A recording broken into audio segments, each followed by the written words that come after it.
Thank you for joining us for today's webinar, which is sponsored by RedChirp and WineGlass Marketing. Today's conversation is all about finishing strong with sales and engagement strategies for the end of the year. We have three experts with us here today who are going to share loads of tactics and concrete examples to inspire you for the end of year sales. Before we get started, a quick technical note. This webinar is pre-recorded, but the speakers are with us in the live chat. So if you have questions at any point along the way, just put them in the live chat and they'll answer them there as we go along. Now with that, let me kick it over to Jennie to get us started. Thank you, Kim. And thank you everyone for joining us this morning. Happy Halloween. I am so delighted to be joined today by Susan and Natalie. And I do find it hard to imagine that anyone out there doesn't already know Susan. But just in case, Susan, can you tell us a little bit about yourself and WineGlass Marketing? Thank you. Hi, Jennie. I have a firm called WineGlass Marketing. We do full service marketing for the wine industry. And I'm going to be referencing several of my blogs today. So there's a lot of research and thought that goes in today. And today is like my favorite holiday. I love Halloween, so I'm so excited to be here. Yeah, there's a bunch of links and information to find out. We do white papers and other information, trying to give you guys all the tools that you can to really kill it this holiday season. Excited to be here. Well, thank you. Every time I connect with Susan, I learn something new. So thank you so much for joining us. Now, I've also had the pleasure of working with Natalie for several years now. That seems crazy. And you're all in for a treat today to learn about what's been working really well for Natalie and her team.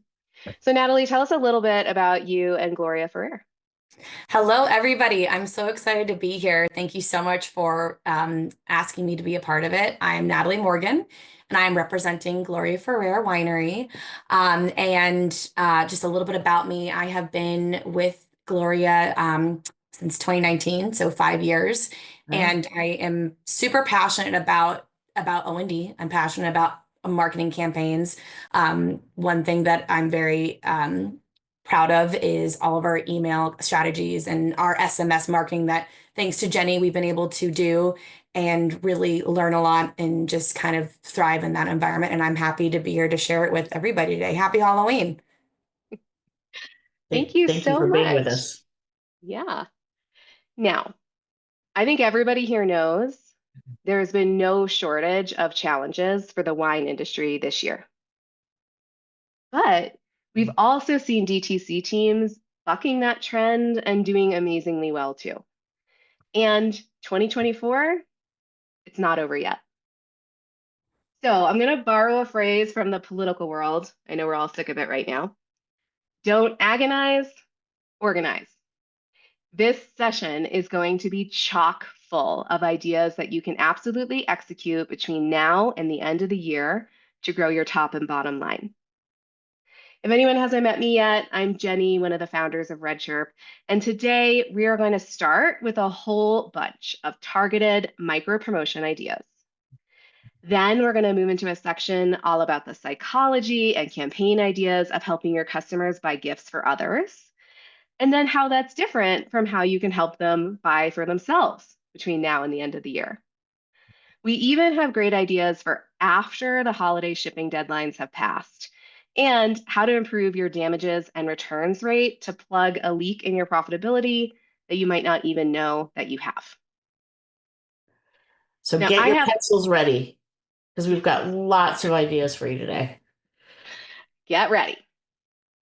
Now, I think personally, every time of year, including OND, is a great time to run super targeted micro promotions to specific segments of your customers. Today, we're going to give you a bunch of specific ideas. You can run with those. You can use them as inspiration to customize into your own. Now, let's start with an example for low SKUs. Your customers want to hear from you when a wine they love is almost out. So it's really not just a sales activity, but it's also an act of service. And up in front of you here is an example of a text campaign that follows all of the best practices to alert customers who've purchased a specific wine that's almost sold out. Now, that's a great template you can use, but I also wanted to share with you, Natalie was so generous to share an example that they did at Gloria Ferrer. It was amazingly effective. They only sent out a few of these, less than 400.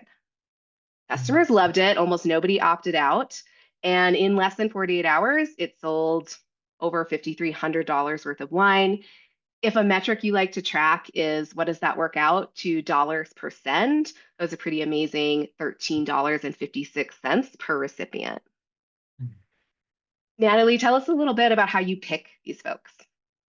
So, and thank you for the shout out. This was something that we always make a point to do kind of an end of vintage because I think it's just a really great campaign idea, especially when it comes to doing it on like an SMS text platform. But one thing I do want to add when it comes to segmenting and avoiding getting segment fatigue, which I know that everybody has been kind of witnessing, is to not necessarily focus on a customer based off their purchase behavior. Yes, that's important, but what about focusing on a customer based on how they are engaging with that specific campaign type? So one thing that we'll do with an end to vintage is that maybe it's not the Royal Cuvée specific SKU, but it could be that they engage and are more highly to convert off a text about kind of a low SKU kind of incentive or based off kind of a special kind of just for you kind of offer. We try and kind of look off of that kind of behavior and versus just off the spending or of that particular SKU. I love that. It's like the FOMO buyer, right? Totally. Yeah. Yes. Yeah. And if, like Natalie, you're thinking about, I don't want to over text the same people, just a shout out to make sure to use the filters in RedChirp where you can get your list together, but then say, hey, filter them out if they've gotten another bulk message from me in a certain time period or specific ones. That can really help. Here's another targeted idea for a text campaign about new releases that you're putting out.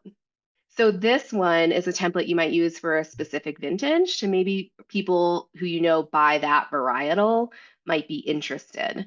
And this is something Natalie and I were chatting about how important it is to include some tasting notes, right? You found that, Natalie? Yes. Yeah, this is something that, from going from being more like, oh, we have to have a shorter message with the text versus, you know what, let's add a little bit of color. And it was actually Melanie Schaefer, our general manager, was saying, why don't you add something about the tasting notes? Like, let's talk about this. And it's so true. Just any kind of descriptive notes, maybe it's not necessarily a wine that you're trying to sell, but olive oil or any kind of merchandise, just any kind of elevated, copy really does make the huge difference. And it doesn't have to be an essay. It can be one or two sentences that really just can make that huge difference of converting. And in real language, not like Yes. sommelier speak. Layman's real terms. Yeah. No essence of gooseberry or whatever. Yes. And it helps break it up too, right? It might not have a place in every text, but if you're selling a wine that's a new release that nobody's tasted, that's the perfect time to put it in. Great.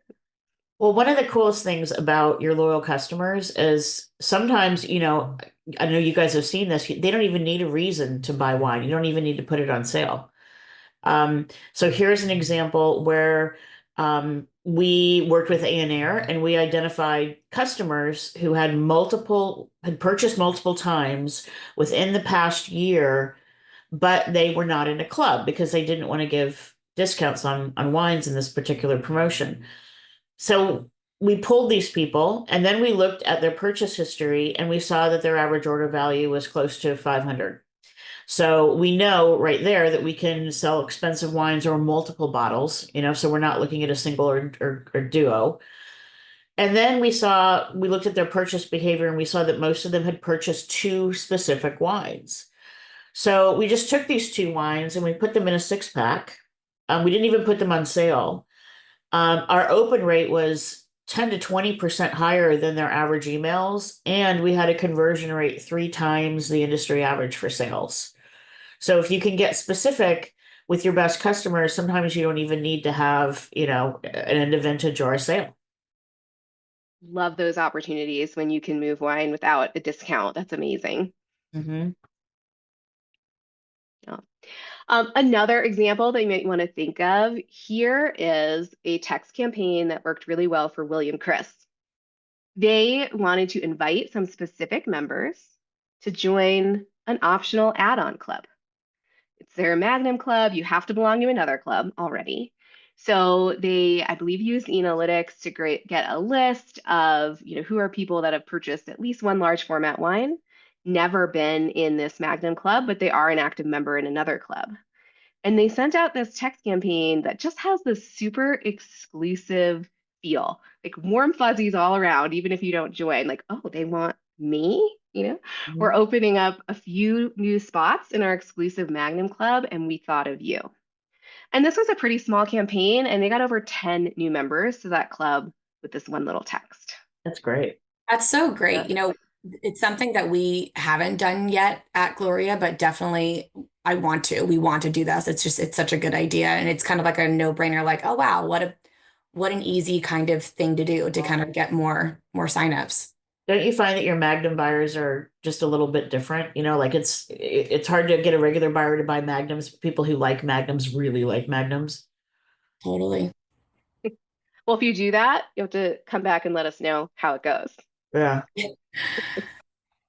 So we've been talking about purchase behavior, but let's not forget about the reaction to our marketing messages, right?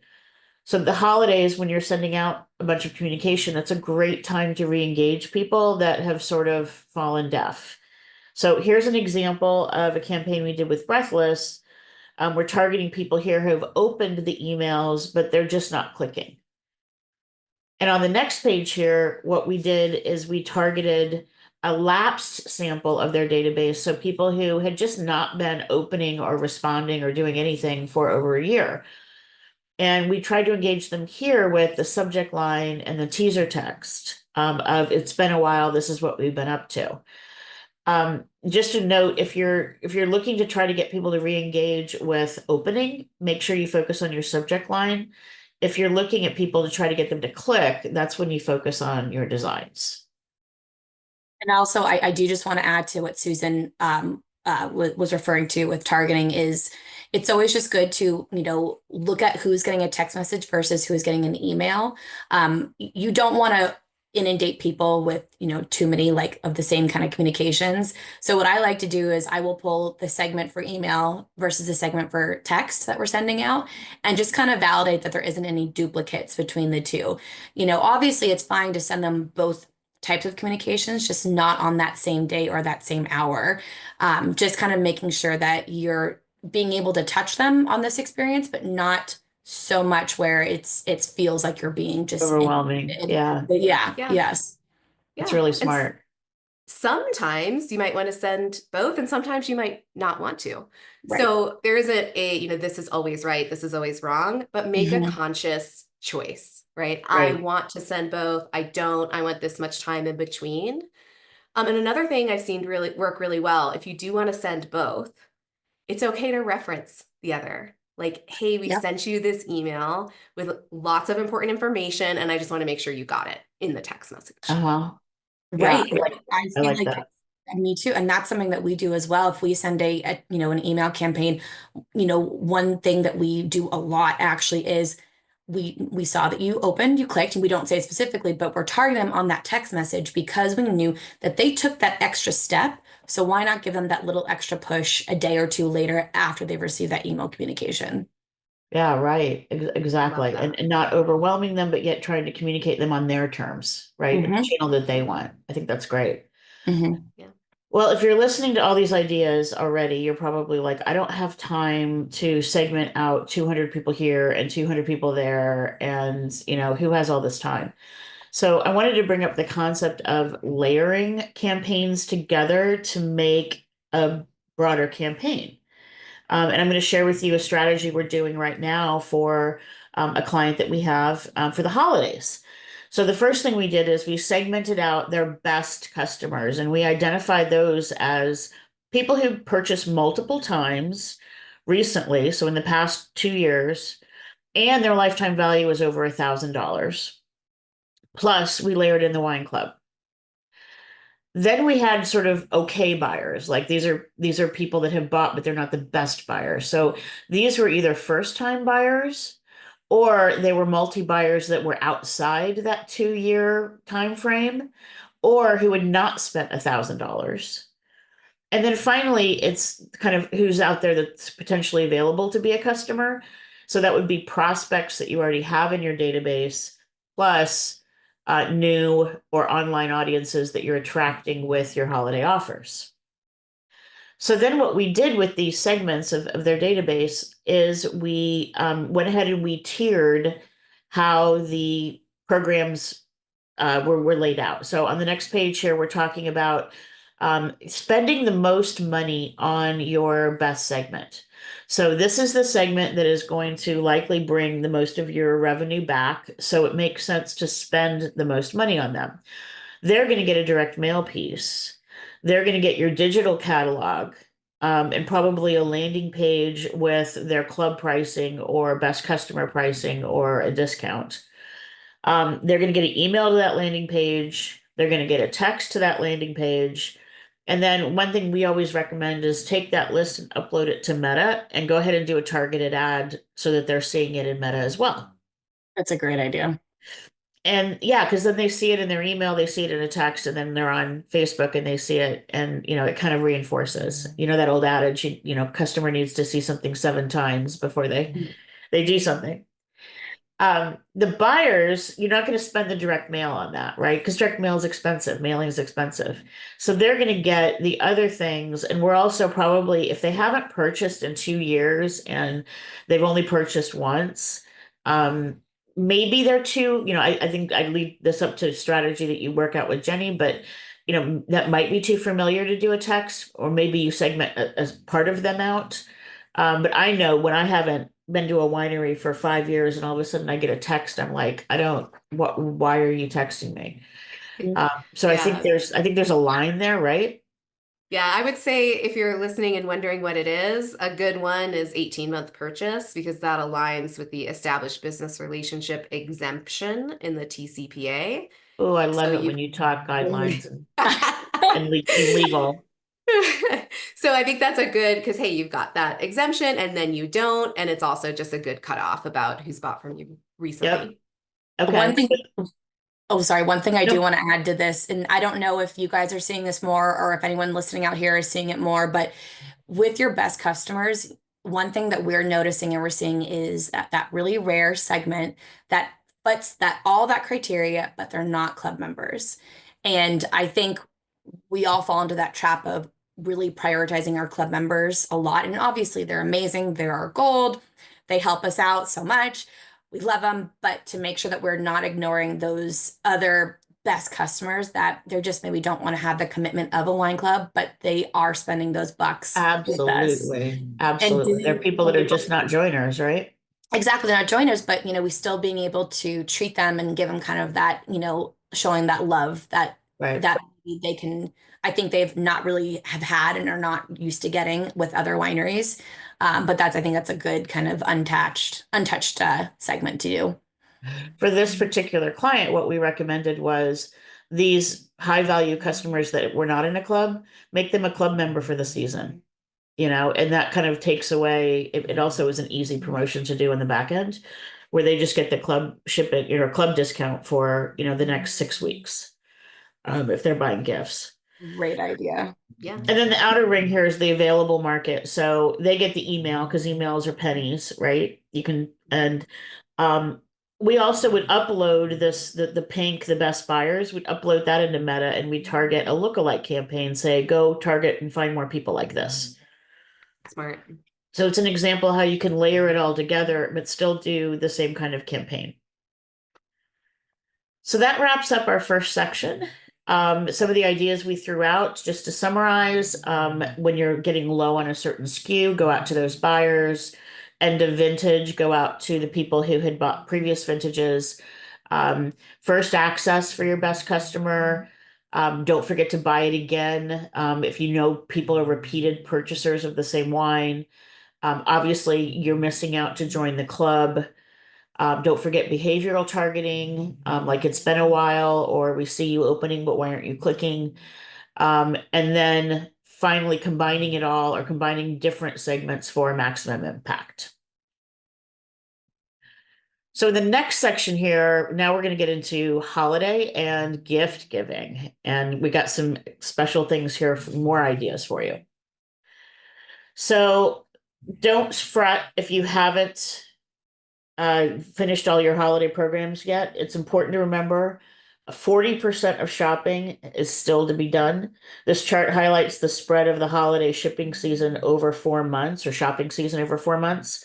It actually starts about in August, and we can see that a significant portion happens in November and December. So the takeaway is clear that even if you are running a little bit late, there is still some sales to be had.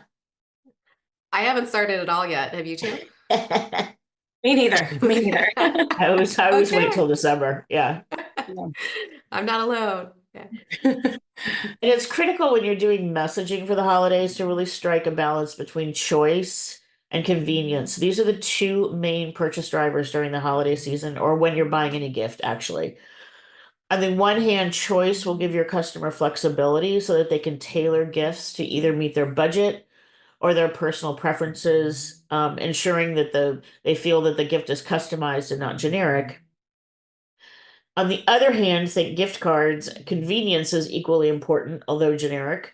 These customers kind of want a seamless, hassle-free experience, especially when they're really hairy during the holidays. So the message here is to try to ensure that your ordering process is effortless, secure, includes best practices for e-commerce and customer service, and try to get your customers to focus on the joy of the season rather than the irritation of, say, shipping, which I know we're going to cover in the last section. Now, as you can see here, people also shop for gifts very differently. The priorities for gift buying are very different. The overwhelming majority of people buy gifts, 56%, based on value. And this means that they're looking for gifts that deliver a strong combination of quality and price and impact, rather than focusing on features or product attributions.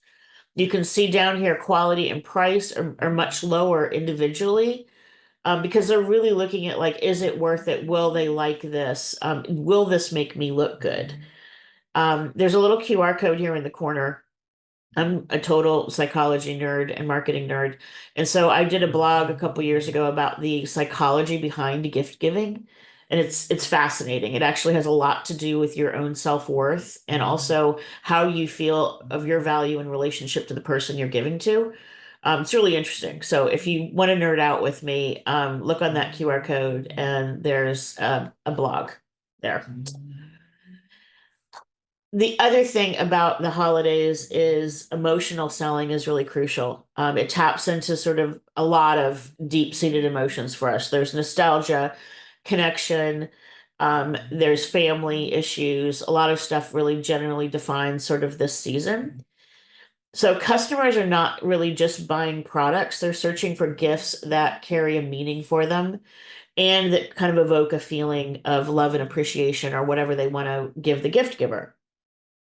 So when you're doing marketing, by giving some emotional appeal through storytelling, personalized experiences, or even just your copy choice, you're going to engage more people. It's going to cut through the noise and it will resonate a lot better than just giving a set of features that will come off really flat during this feeling or this season. So don't forget that they're feeling overwhelmed. So in this example, I really like what they did. They just kind of acknowledged what the audience was feeling, and they tried to create a connection while empathizing with them. And as we know, the goal of marketing, if anybody's heard me speak, is to create a connection with somebody. And you can do that very easily by saying, I know what you're going through, right? I'm in your shoes. I love this. Sometimes doesn't it feel like the holidays just get like totally sugar coated? And Yeah. it's nice to have a little bit of reality put in there. That's why I love that movie, Bad Moms. Yes. Like Yeah. it took the whole holidays. It was like, no, all this Norman Rockwell stuff is not what the holidays are like. It is so different. Yes. Yeah. So here's another example where it's not so heavy-handed, but the choice of words that they've chosen, let us handle the holidays for you. Just give us a call, and we'll take care of things. Verbiage like this is a nice way to present versus like, here's our 2-bottle pack and it has, great scores and a good percentage of oak and blah blah blah. That's not really meeting their emotional needs at the moment. It's just spitting out features. So try to make sure that you're talking with an emotional angle. I love this high touch kind of experience that you're offering in a digital way. It seems exactly what you're saying. You're kind of going on the emotional side, but also just offering help, which is, isn't that what we all want? Yeah, exactly. Let me just do this for you. Mhm. And then finally here's an example who actually literally put themselves in the customer's shoes. So rather than saying how great their products were and listing the features, they point out what wines are appropriate for what recipient on their gift list. So in this way, the customer is sort of already experiencing the benefit, and they're positioning their wine as solving a need. It's just really smart the way they did it. Love that. Yeah. Now, some of you also might be sitting there and thinking about corporate gifting as well. So just an easy bullseye here. If you helped anyone last year with corporate gifting, make sure that you're reaching out to them again this year personally. Now, of course, you can do that by phone calls, but I'd also recommend try out a text like this. It feels super personal and white glove, but you can send it in bulk to everyone you worked with last year in a couple minutes. And I think that all of these best practices Susan has shared, they're amazing. Apply them here too. Make sure you're focusing on how you're going to make it easy for them. You'll notice here, would you prefer I create a customized proposal or we kick things off with a quick phone call? Or offering to people that, hey, we can do this all over text if that's easier for you this season. I think with corporate too, with corporate gifting, and for those of you out there watching, raise your hand if you feel this way, but sometimes it sneaks up on you. Before you know it, you're in the middle of September and you need to conceptualize kind of that corporate gifting kind of presentation to send out. And, one thing that we kind of started doing last year was that we started making our corporate gifting more of an evergreen kind of landing page. So that way it's always up there. We can always refer back to it, but all you would need to do during the holidays is just maybe replace the imagery, kind of making it a little bit more holiday themed, but making sure that it's never, you're never losing it. It's always going to be there, on this website, always available.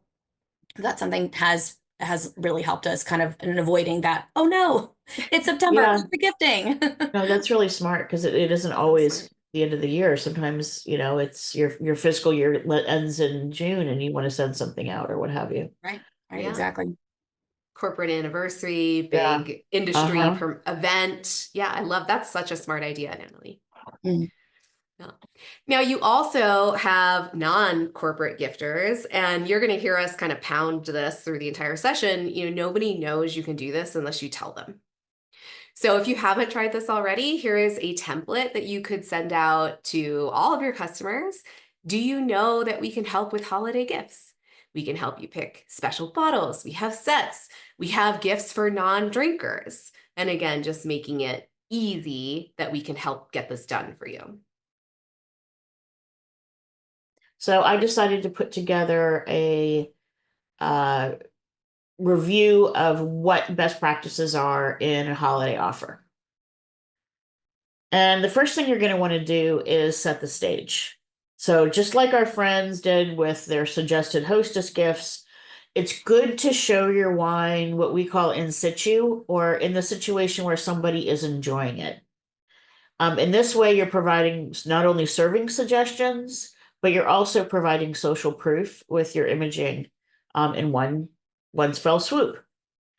Moving away from images, there is a difference between text and copy.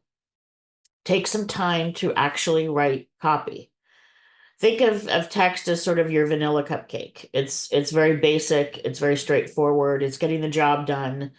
It's a plain description of something. Copy is that same cupcake topped with whipped cream frosting, sprinkles, a cherry on top. The copy is designed to make people want that cupcake and crave it, and maybe even buy a dozen for good reason. Yeah, So I'm very text hungry, tells, Susan. yeah, now I want cupcakes. I know. I'm sorry if I ruined all of you and you're getting to go get cupcakes. But the idea is text is just a description where copy is a little more romanced and it, gives you the feeling that you can't live without this product. So this copy also should be very short and descriptive. Tell a customer what they're getting, but allow them to scan emails. And then the most important thing is a clear buy button. It's shocking how many people don't actually ask for the sale. And then finally, shipping tables and shipping cutoffs are really helpful. It also provides a sense of urgency. So I pulled together some images here to try to demonstrate some key guidelines with image choice. The first here on the left is really showing the setting, right? It's showing the product as a serving suggestion, helping the customer envision why they want this wine. Here it's open and it's in front of a tree. The second here is just remember that your message is going to probably be read on a phone. Make it big. You don't need to show the whole bottle, just focus on the label, zoom in on your logo, make your text big. The third one here is, I don't know if you've ever wondered why every car ad always shows you the cockpit, because it's what they want you to visually imagine what it would be like to drive that car. And I really like what Domaine Serene's done here is they've shot it from the position of somebody enjoying the wine.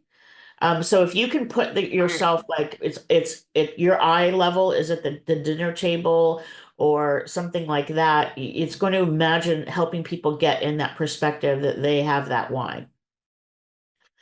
And then finally, do show a person if you can. I have another blog post that's all about the psychological reasons we respond better when we have people in ads. I can tell you from our A/B tests, every single time we put even a hand, anything that's human element in an ad, it will always get a better response. So do what you can to try to involve people with your products. I'd love to see us get out of this age of stiff bottle shots and empty tasting rooms. Another thing too, something to consider, with images is consider using GIFs or GIFs, HIFs, or videos in your media and your communications. Being able to kind of take that, showing a person or showing more of like a human side to these bundles one step further, but showing real kind of like a live action depiction of the GIFs, I think really, really helps a lot. And they're easy to do. There are free websites, gift creator websites out there. So I don't know if it is GIF or GIF. I always say GIF. I always say GIF for some reason, but I think it's I think it's the world is undecided. Yes, your preference is what matters. An animated image. Yeah. There we go.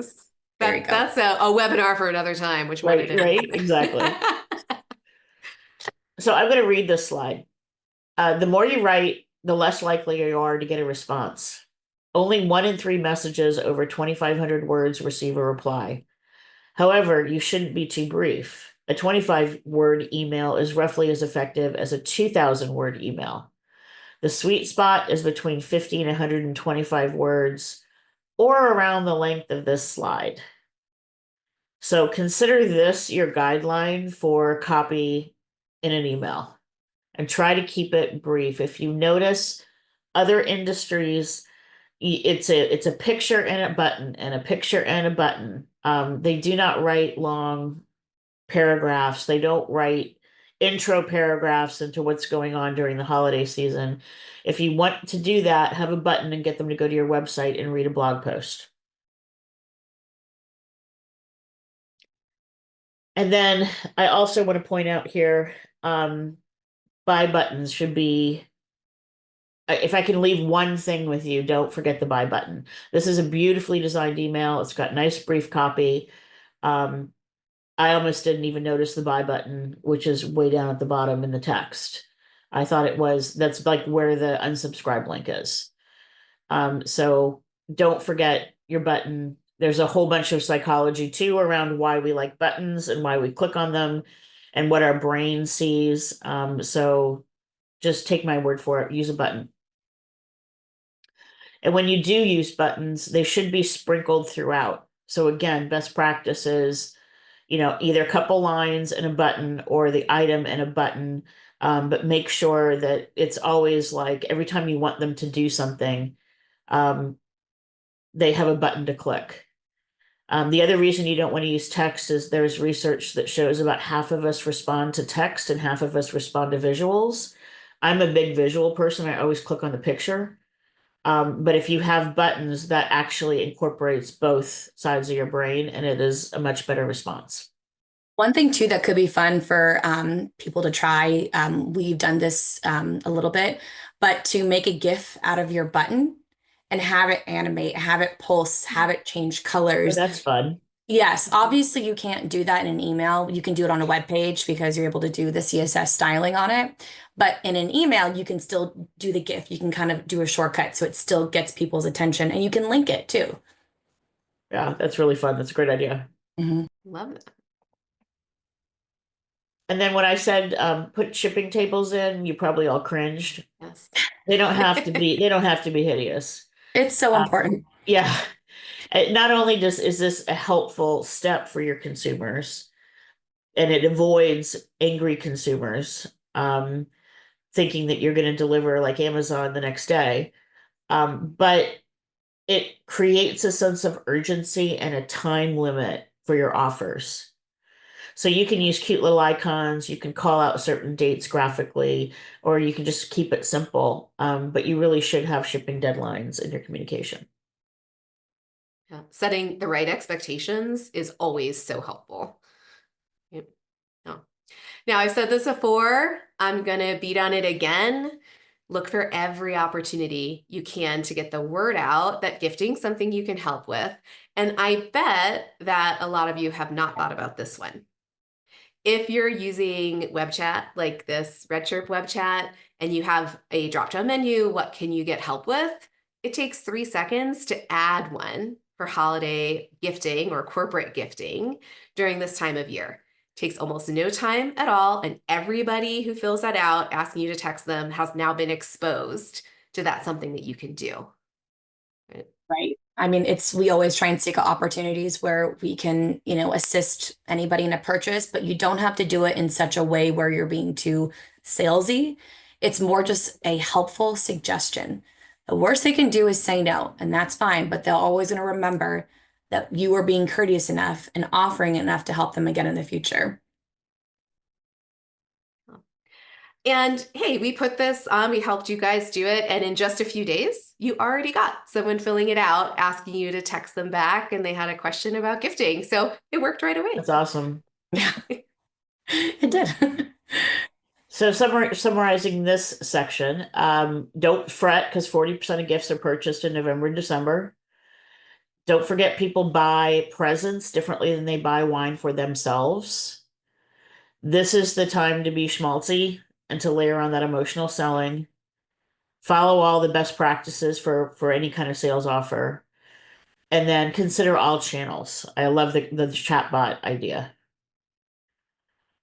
So in this next section, what we're going to talk about now is buying for yourself.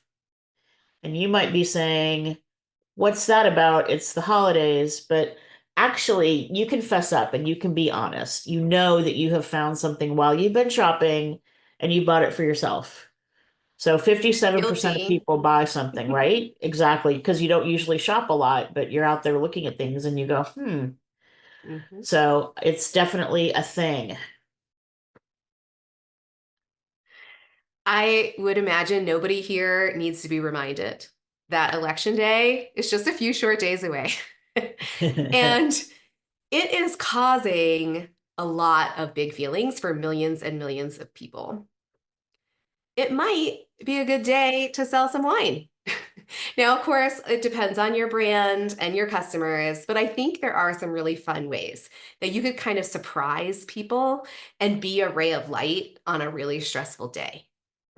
If anyone's interested in trying it out, first of all, let me know how it goes. And I put together a little template you could use as a jumping off point. One thing I would suggest is, because this is a text message that's being proposed, and there have been so many political text messages coming in, I would confront it in the text in some kind of humorous way if it were me, like I've mentioned here. That's so, I mean, Yeah. I don't know if anyone watches SNL, but I think they made fun of this skit, or they made fun of the over texting from all the election campaigns just a few weeks ago, and it was so funny. I can't unsubscribe fast enough. There's so many of them. Yeah. It's relentless. It's almost over. Quick note on timing, since we're talking about maybe doing this election day text. Now, there are some obvious things about timing for your text messages. You don't want to send them too early or too late. It's generally a good idea to avoid federal holidays, but there are some non-obvious things about timing that you either want to look up, consult with counsel, or use a platform like RedChirp that will help protect you from those. And election day is one of those non-obvious ones. There are rules about businesses contacting consumers in Rhode Island on election day. I know, I don't know why. But I threw up here a screenshot from the RedChirp software of just kind of between now and the end of the year, what are holidays or days where there might be restrictions in certain areas. The other one that I think is not obvious at all, Black Friday, day after Thanksgiving, is apparently also Acadian Day. And there are rules about contacting consumers in Louisiana, Mississippi, and Pennsylvania on that day. Wow. Interesting. Good to Crazy. know. Yet another reason we need you, Jenny, Yes. to talk guidelines and legalities to us. We will read. No, there's no law we will not read. Yeah. I put this email in here from Felix Gray because I thought it was really clever. Like, you're very unlikely to buy prescription glasses as a gift, of course, right? That would be very strange, a very personal gift.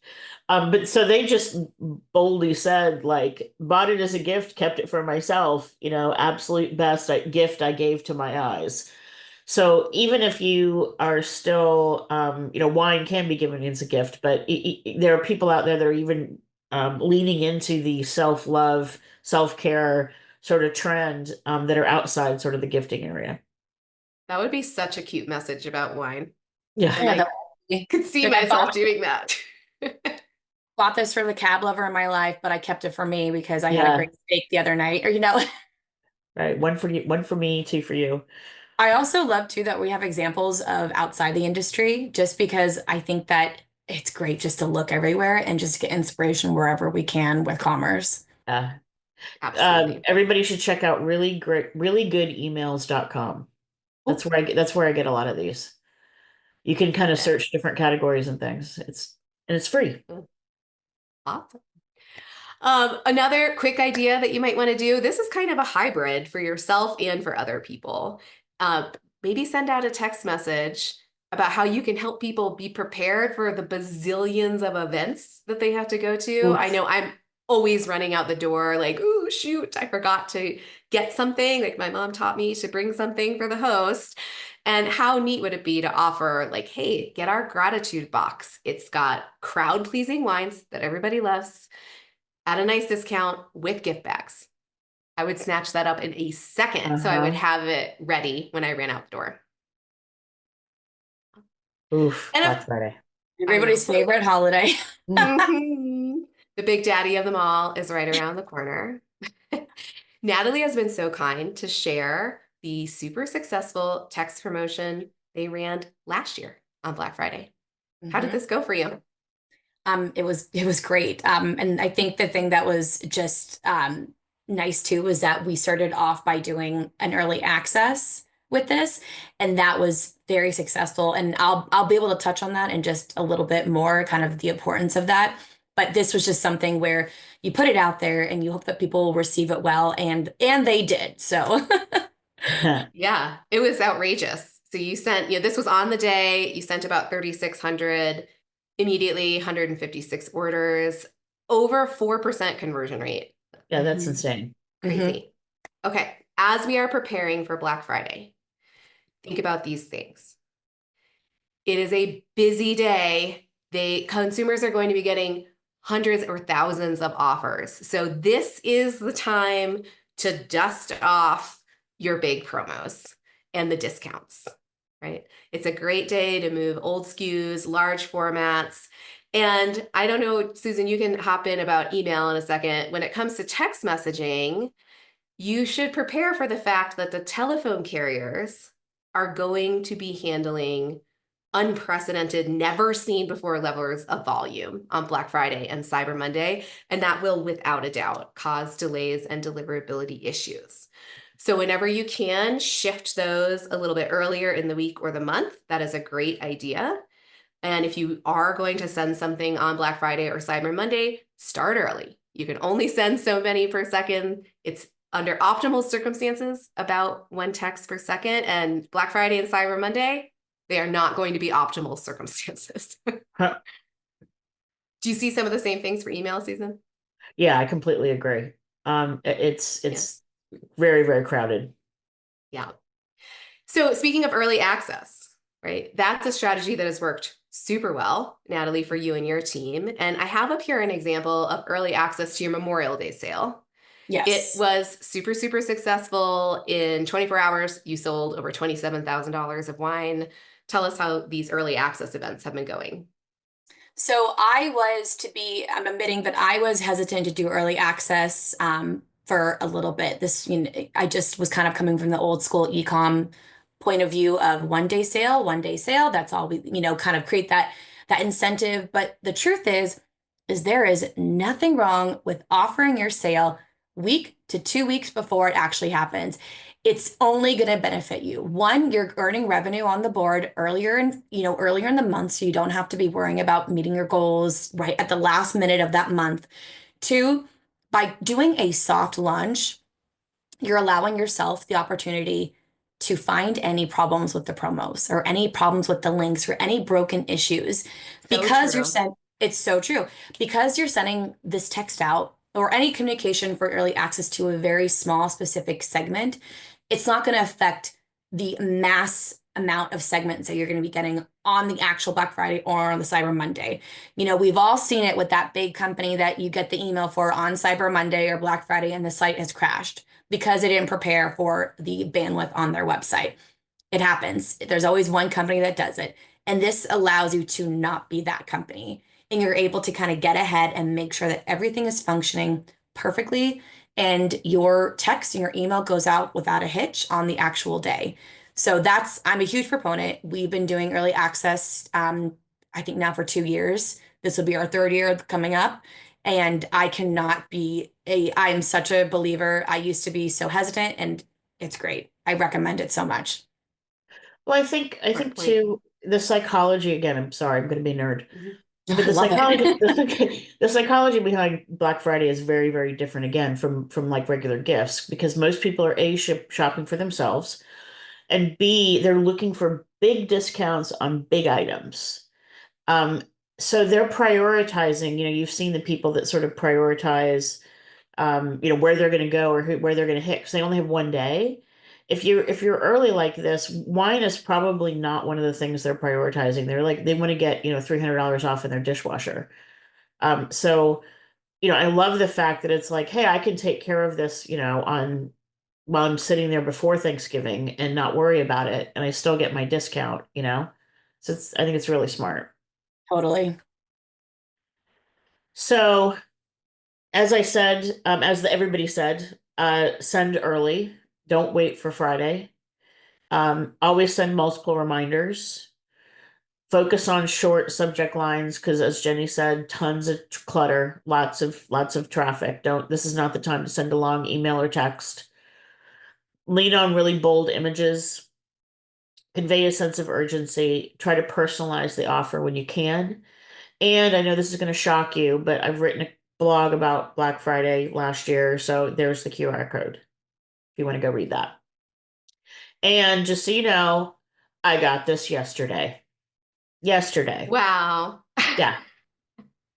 So and we're recording this a week early. Yeah. So I got this on October 23rd. Wow. I know what I'm doing when I hang up here. Right? Exactly. 70% off. I was already shopping it. I was like, sweet, I don't have to wait. Yeah. So here's an example of some, again, some design tips. It's big text, big offer, big buttons. I think they go a little nutty with the states myself, but hey, I'm going to allow that.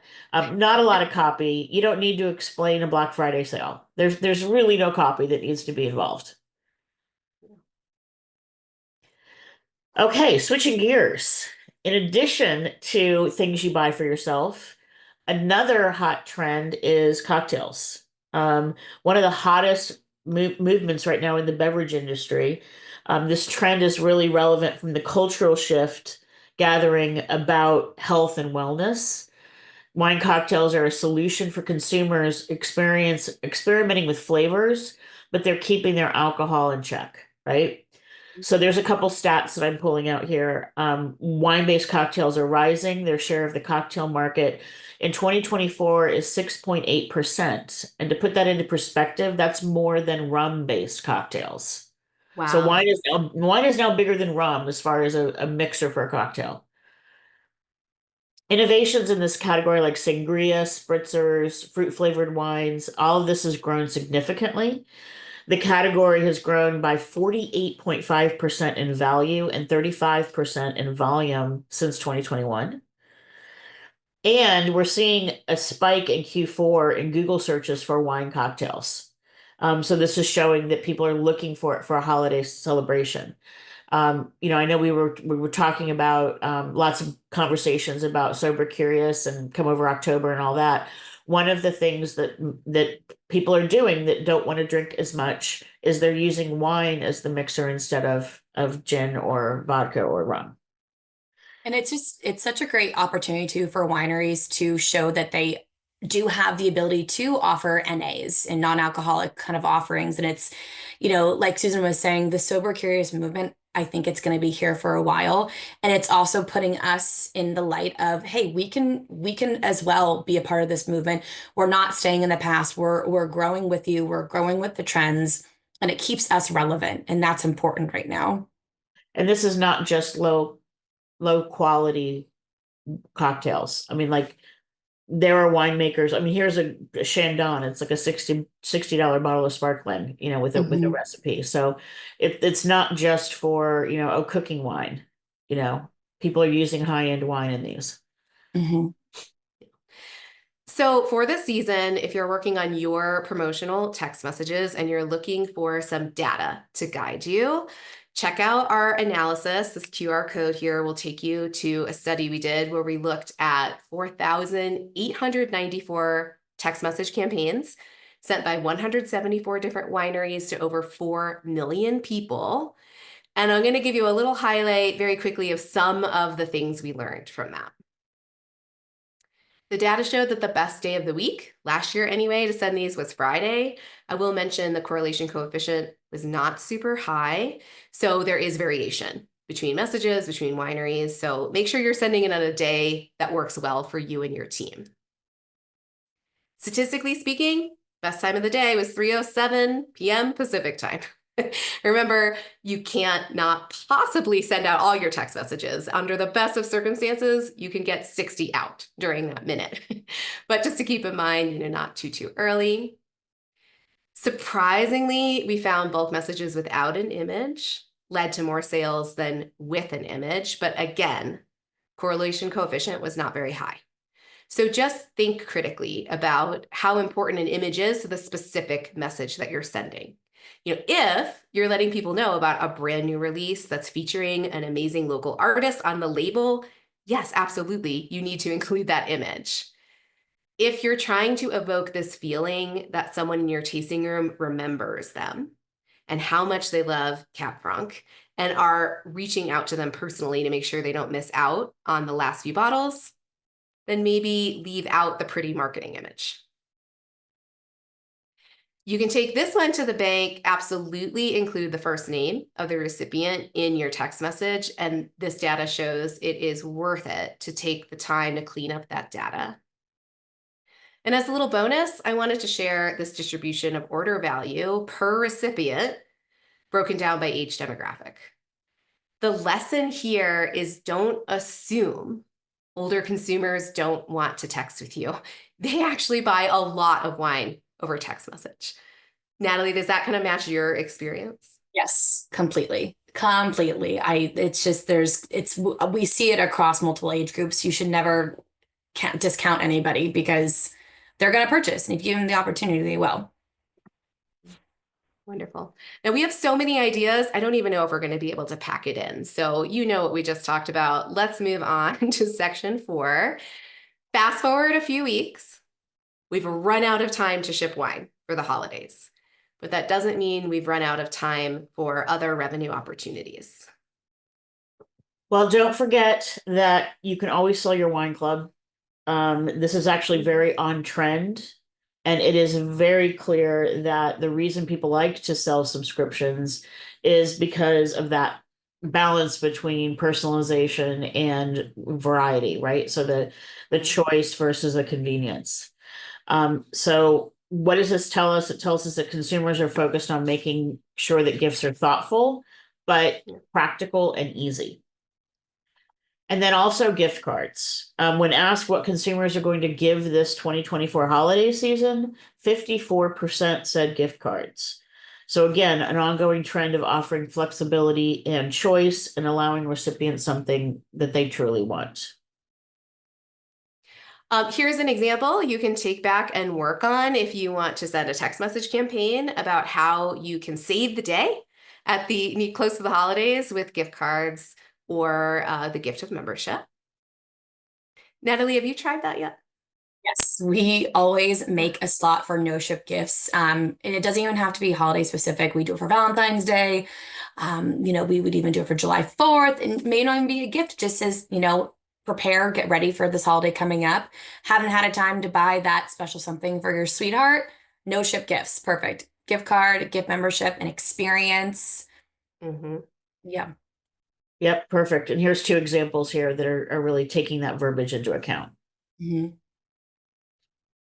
And then here's another one. The other thing I want to point out too is that don't forget that your timeline and all your best practices still apply as far as a sense of urgency, because you still need to kind of get that letter out or that card out.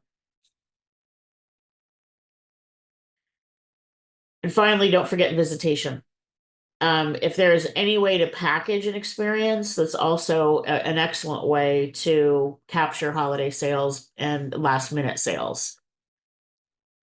I have to share this idea with you. When Susan and I met to get ready for this meeting, she mentioned something about how wineries can help people entertain their in-laws over the holidays.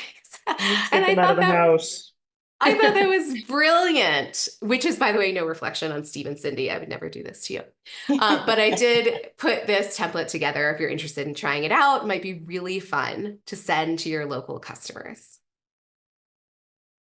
Of course, use text message to invite people to events you're having between now and the end of the year. You can see this later. We're going to send everyone a copy with this example from Heights Cellars. And then here's a couple of examples of, it doesn't have to be a big fancy holiday party. Schwager had a holiday open house where they basically just opened up the winery.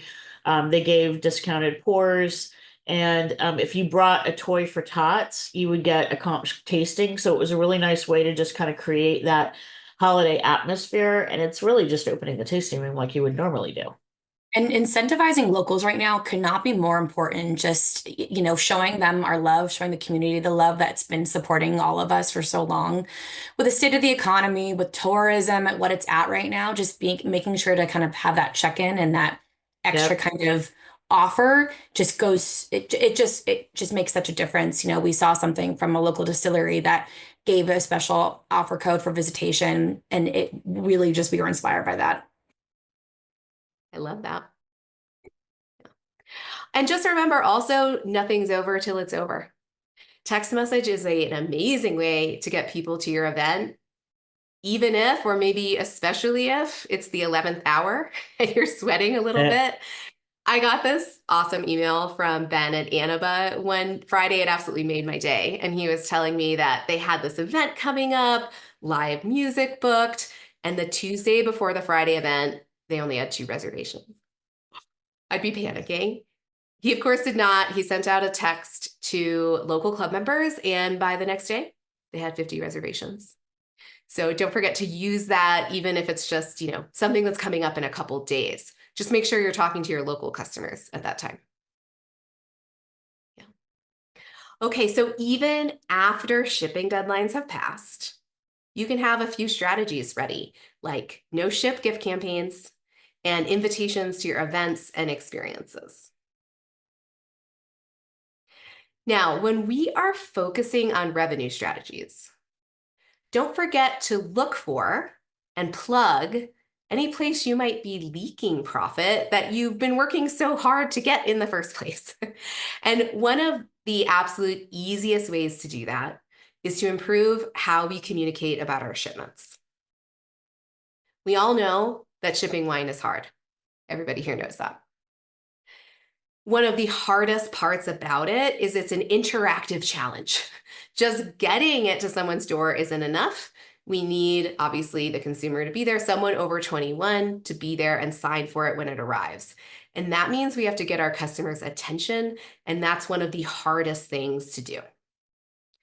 All the data shows that one of the best ways to get their attention about that particular thing is to text them about it. But not just any text messages will do. So UPS and FedEx, absolutely, they can send some text messages. And here actually are two real examples. I got this text message from FedEx about some wine that was being delivered to me. Don't just rely on these though. Not all your customers are signed up to get them. You don't have any insight into who's getting them and who isn't. And then just take a second to read this example. I know you probably don't ship yourself wine from your winery, so you may not have actually experienced this before. I cannot tell which winery is sending me wine. I had a problem. I didn't know who it was. I wanted to know who it was. And also I had just headed out of town for the summer, so I was not going to be there to get it. And there's nothing I could do. I mean, if you've ever tried to contact one of the giant carriers, it's not a fun experience. The most effective shipment text messages are very clear and specific. You know exactly what's on the way and who it's coming from. They're from someone you already trust. Even better if it's in the middle of a text string where you're talking back and forth about this order and then you get the confirmation that it's on the way. That feels so comfortable. And the best notifications enable two-way conversations. Most people are not going to reply, but if they have a problem and they do, that gives you an opportunity to help them before the problem gets worse. And up there is a really great example of someone following all these best practices, and just think about how much better that is than the previous message I showed you. Now, I could talk an entire hour about this, but there's no time. I do want to leave you with this worksheet though. We worked with the amazing team at Wine Shipping to quantify just how many less damages and returns their customers got when they turned on RedChirp to send two-way shipment notifications, and then how much that saves you. So you can use this QR code to get this Excel sheet, and all you have to do is fill in the three numbers that are in orange here. What's your average bottle cost? How many shipments do you do each year, and how many bottles are in your average shipment? And it will automatically calculate for you how much you'll save just by turning on these two-way text message notifications and doing absolutely nothing back.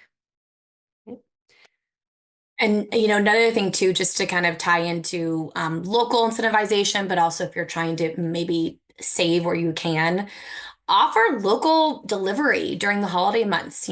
People who live, within 25 miles, 50 miles of the winery, just, Love that idea. Yeah, just send a text like, would you like us just to hand deliver this to you? And it just adds such a high level, high touch kind of experience, but also makes them feel really special and just like they're part of the club. Isn't that great? Yeah. Yeah, I would love that. And also gives your tasting room people something to do when it's slow. Yeah. Yes. Yes. Whew, we have made it. Thank you all for sticking with us. We crammed so much into this today. We have talked about dozens of ideas that you can pick from and execute between today and the end of the year to target really specific customers, to help your customers buy gifts for other people in their lives, and to buy for themselves. how to keep chasing those revenue opportunities even after shipment deadlines have passed for the holidays, and plug your profit leak by substantially decreasing returns and damages. Tons of ideas here. And we're here to help. So if there's any questions on any of this, Jennie and I are always available, and our contact information is there. Jennie is a little more high tech than I am. She has a QR code. Yeah. You can also sign up for the blog if you want articles like some of the stats I was reporting out on our website. And thank you for doing this, Jennie. It was great to do this with you, and nice to meet you, Natalie. Yeah. Thank you, Natalie, for joining us. And thank you, Susan. Happy Halloween, everyone. Thank you.